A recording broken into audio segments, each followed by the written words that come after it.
Hello everybody, and today I'm here to go over the 14-9 victory over the Atlanta Falcons. So going over the Falcons stats first, as we normally do on my channel. Go over enemies first.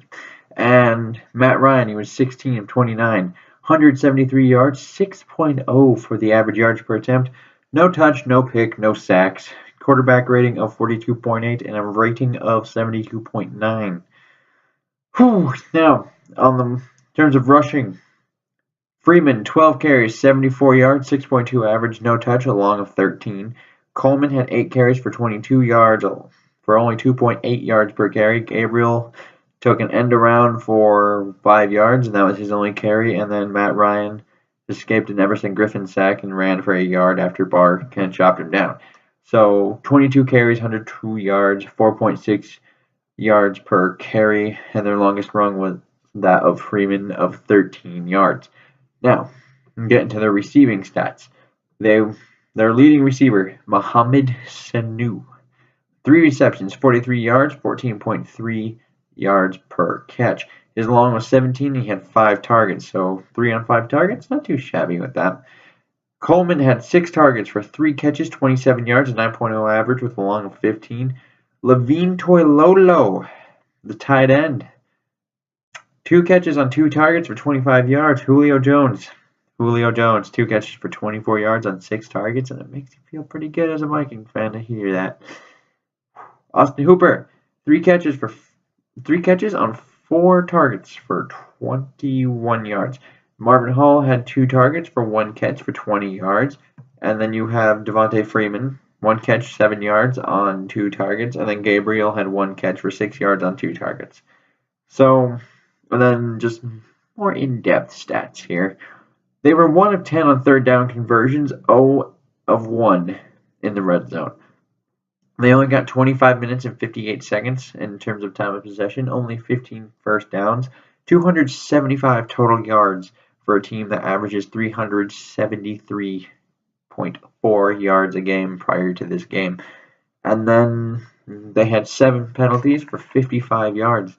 Now going over into Minnesota, Keenum, 25 of 30, 227 yards, 7.6 average yards per attempt, 2 touchdowns, no picks. He took 2 sacks today. Well said.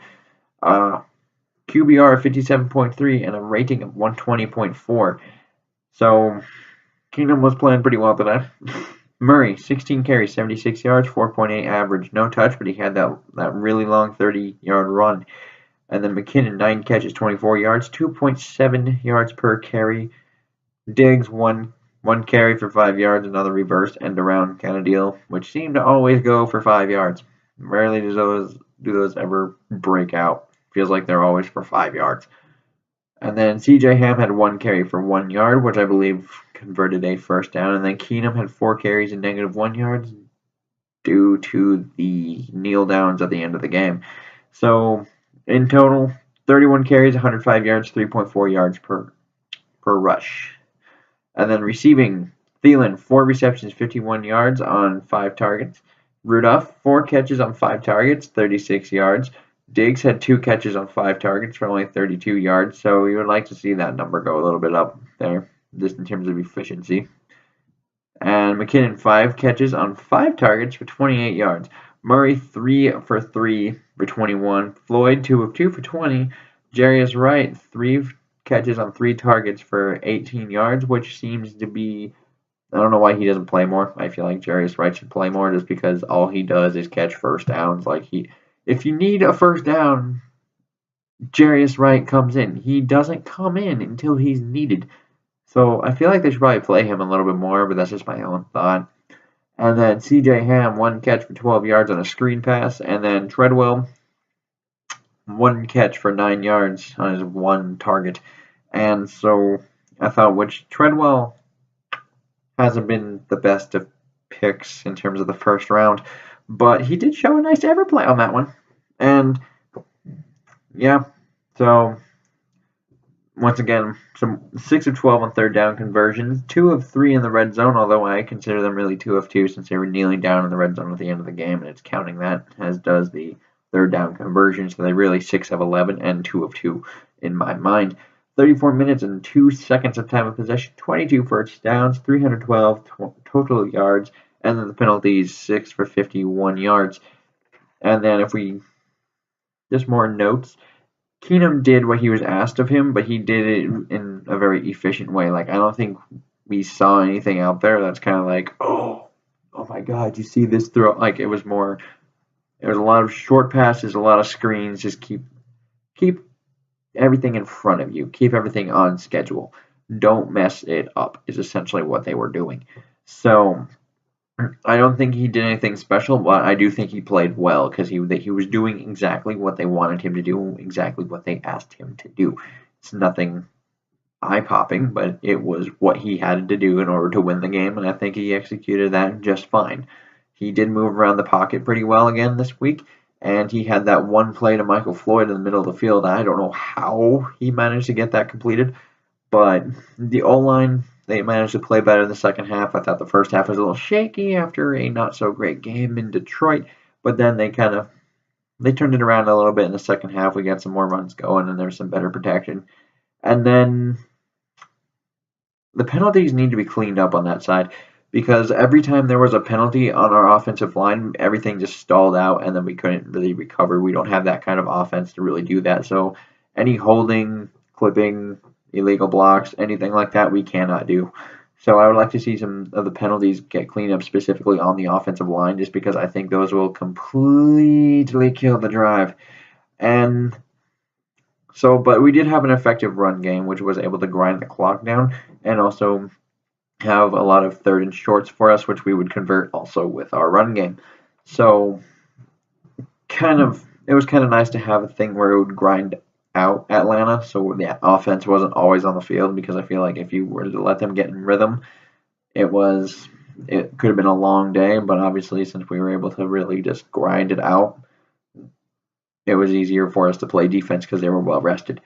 And to me, flawless in the red zone. They really were, and I think we need to talk about Shermer in that regard. It feels like do you think it's really that much of a coincidence that we change offensive coordinators and all of a sudden the first full year he has, we can convert in the red zone in the first time since we've had Mike Zimmer? Probably not. I think this is more about Shermer just actually being a good play caller when we get into that area.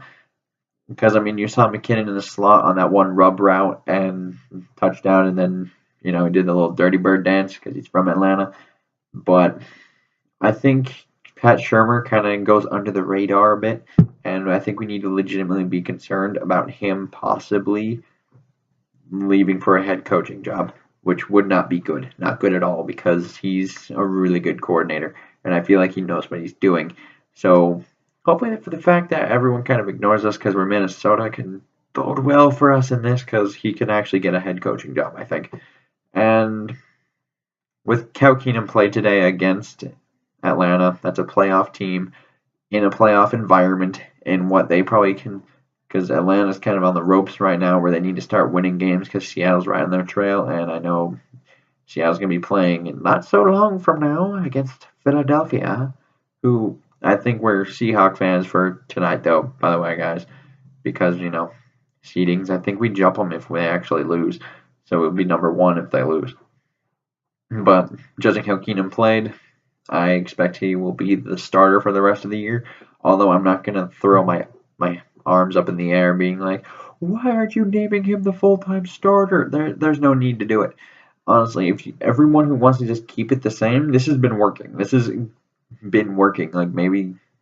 I think in-house, everyone knows it's Case Keenum. I don't think anyone needs to come out and say, like, oh, it's Case Keenum for the rest of the year. I think everyone in-house just knows it's Case Keenum. And I feel like the only reason why you would even tell or really have that public comment is if there were questions in the locker room, which I don't think there are. So until that happens, there's no need to actually come out for Zimmer to come out and just say, we're going to ride or die with Case Keenum. There's no need for it until that becomes a problem inside the locker room, which there appears to not be. And so that would just create a problem that doesn't need to exist. And then the defense, they played superbly today. Like, we're talking about a team that The last 3 games, 27 points, 34, and 34 in consecutive games. 9 points today at home, in their home stadium. 9 points.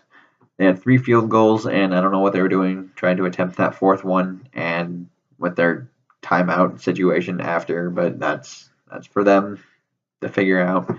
But yeah, they played pretty much a shutout game today. Julio only had 24 yards, which was nice, even though Rhodes kind of seems like he's still banged up from that calf injury from Sammy Watkins really kind of riding up on him back in the Ram game.